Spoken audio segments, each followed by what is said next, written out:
उस गांव का नाम था पुरंदरपुर। क्या नाम था?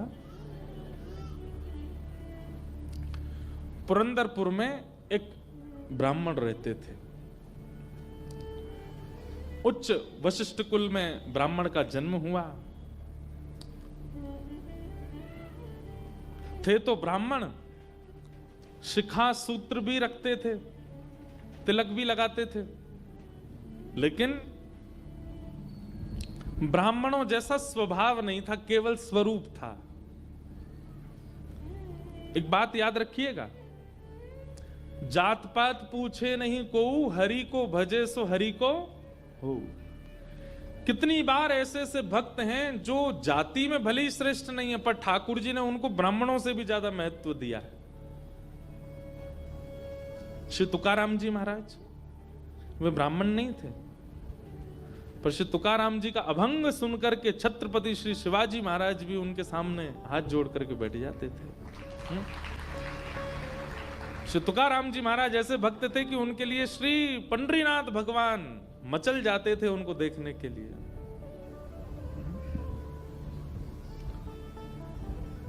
चोखो मेला पंढरपुर के पास भक्त हुए, उनका चरित्र मैंने कहा है।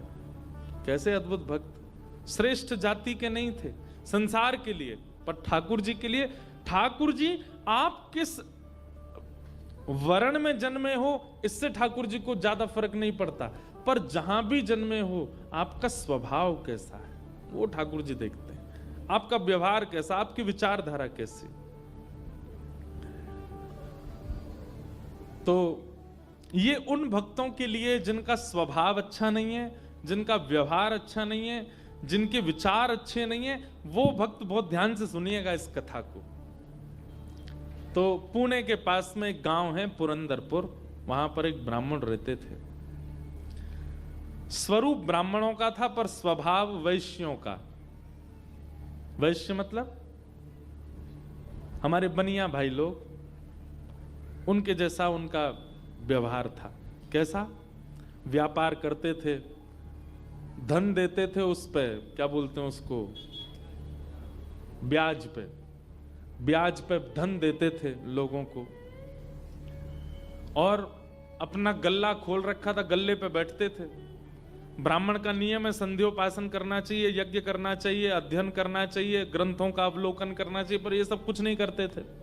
सुबह उठे, केवल तिलक लगाया, स्नान उस्नान करके चोटी शिखा बांधी और सीधे अपने गल्ले पे पहुंच जाते थे। उनको दिन भर का यही क्या देना है देते रहो। और इन सबके साथ साथ महाकंजूस, खूब धनवान थे। भगवान की कृपा से उन पर ब्याज का इतना धन आता था कि वो पूरे पुरंदरपुर गांव को अकेले भोजन करा सकते थे। पर इतने कंजूस थे, इतने कंजूस थे, दूध में अगर मक्खी भी गिर जाती तो दूध छान के पी जाते थे, और मक्खी को यूं पकड़ करके उसके भी 2-4 बूंद छींटा जो दूध के होते थे उनको भी लेके पी जाते थे। दूध का क्या बिगड़े, इतने कंजूस। और कंजूसाई की हद तो तब पार हो गई, उनकी पत्नी का नाम था सरस्वती देवी। क्या नाम था? तो सरस्वती देवी जो थी, उनके पिताजी ने इसीलिए ब्याह किया कि भाई ये विप्रदेव जो हैं बड़े धनवान हैं, बेटी खुश रहेगी हमारी। तो सरस्वती देवी का ब्याह हो गया। उनकी मां ने, पिता ने जितने गहने दिए, ब्याह के अगले दिन ही, सब लोग इधर देखो, बहुत ध्यान से सुनो कथा। ब्याह के अगले दिन ही सवेरे सवेरे ब्राह्मण देवता उठे, देवी सुनो, सबरे गहने उतारो अपने। बोले क्यों? अरे देखो कितनी अच्छी नक्काशी की है इसमें, कितने अच्छे से तुम्हारे कुंडल बने हैं, कितने अच्छे तुम्हारे गले के हार बने हैं, हाथ के तुम्हारे बढ़िया कंगन कड़ूला, रोज पहनोगी तो घिस जाएंगे, उतार दो सबको। पत्नी ने भारी भारी सामान सब उतार दिए, कानों के कुंडल, नाक की बाली और गले का एक मंगलसूत्र रहने दिया, हाथ के कंगन रहने दिए, पैरों की पाजेब और पायल रहने दी। लेकिन पुरंदर ये अपने ब्राह्मण देवता जो थे, इनको वो भी अच्छे नहीं लगते थे। रोज अपनी पत्नी को, क्यों इनको पहन के घूमती है, उनको दे दो, अंदर तिजोरी में रख दूं मैं। पत्नी कहती है तो सौभाग्य है, ये तो पहनने दिया कीजिए। महाराज कहते कहते 6 महीना हो गए, रोज टोकते। अब तो ये स्थिति में आ गए कि पत्नी के हाथ का भोजन नहीं करते थे। वो रोटी बनाती, बोले मुझे नहीं पाना, और अपनी दुकान पर जाके वो दुकान के बालक से कहते अपने घर से बनवा ला। दोनों भावना थी, एक तो नाराज थे पत्नी से कि गहने क्यों नहीं उतार रही है, दूसरा बढ़िया है घर का आटा बचेगा। इतने कंजूस। पत्नी बोली क्या करे, रात में बोली आप कैसे मानेंगे, बोले ये उतार दो जितने पहन रखे हैं। उसने कान के कुंडल भी उतार दिए, हाथ के कड़ूला भी उतार दिए, पाजेब भी उतार दी, गले का मंगलसूत्र भी उतार दिया। सब बिल्कुल कोरी हो गई बेचारी। केवल नाक की एक नथ रहने दी उसने। बोले एक तो रहने दीजिए, कम से कम इससे पता तो चले कि मैं सौभाग्यवती हूं। भाई सारे गहने उतार देना मां के लिए अशुभ होता है। पतली सी एक नाक में वो नथ भी नहीं थी, छोटी सी एक कील जैसी थी। उसके लिए भी बोले कि रात में तो उतारी दिया करो इसको भी। इतने कंजूस। सब उतार दिया। पत्नी बेचारी साड़ी में और केवल एक नथ लगा करके, मांग में सिंदूर भर के, बिंदी लगा के वैसे घूमती थी। शादी ब्याहों में जबरदस्ती नहीं जाते थे। एक दिन पहले अपने आप को बुखार में हूं ऐसा बोल देते थे, क्योंकि गहने निकाल के देने पड़ेंगे, पहन के जाएगी। इतने कंजूस। कभी कभी जो व्यक्ति अति में संसारी होता है ना, ठाकुर जी को उस पे भी बड़े मजे आते हैं देखने में। ठाकुर जी कहते हैं, मतलब एक बात हमारी सुनना बहुत ध्यान से, इधर देखना सब लोग। कई लोग ऐसे होते हैं, और आजकल ज्यादातर ऐसे होते हैं कि भक्ति में भी हैं और संसार में भी हैं। अभी उनको पता चला कि कोल्हापुर में कथा चल रही, तो कथा में भी आ रहे हैं, और 4 दिन बाद का उनका रिजर्वेशन भी है कि कब हमको क्लब जाना है, कब पार्टी करनी है, कब उल्टा सीधा खाना है, वो भी उनका फिक्स है। हमारी बात बहुत कान खोल के सुन लीजिएगा, ऐसों का उद्धार कभी नहीं हो सकता जो ना इधर के हैं ना उधर के। हम अपनी कथा में स्पष्ट कहते हैं, एक थौर पकड़ो, या तो ठाकुर जी को ही पकड़िए, और संसार में अगर जाना बहुत रुचिकर लगता है तो उसी को ही पकड़िए। ये बीच में मत घूमा कीजिए। कथा हुई तो यहां आ गए, और कभी कुछ उल्टे सीधे काम हुए तो वहां भी चले गए। अब पी भी लेते हैं, खा भी लेते हैं, कथा भी तो सुनते हैं। ऐसों का तो कभी उद्धार नहीं हो सकता। इसलिए एक ठौर पकड़ो, या तो वहीं के ही रहो, पूरे खाओ पियो आनंद करो, या फिर कथा के ही रहो। वैष्णव हो जाने का कम से कम इतना तो आप पालन कर सकते हैं कि जहां भगवत चर्चा नहीं है, जहां भगवदीय लोग नहीं है, जहां पर ऐसी व्यवस्था नहीं है, वहां से थोड़ा परहेज करो, वहां नहीं जाना है। आपको क्या पता कौन सी व्यवस्था, कौन सा भाव आपके चित्त को परिवर्तित कर दे।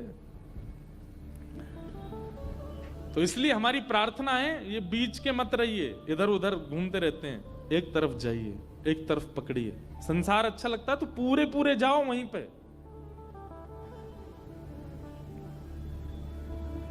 तो कभी कभी ठाकुर जी पूरे पूरे संसारियों पे भी ठाकुर जी रीझ जाते हैं। ठाकुर जी बोले, भाई ये ब्राह्मण देवता बड़ा बहुत अच्छा लग रहा हमको।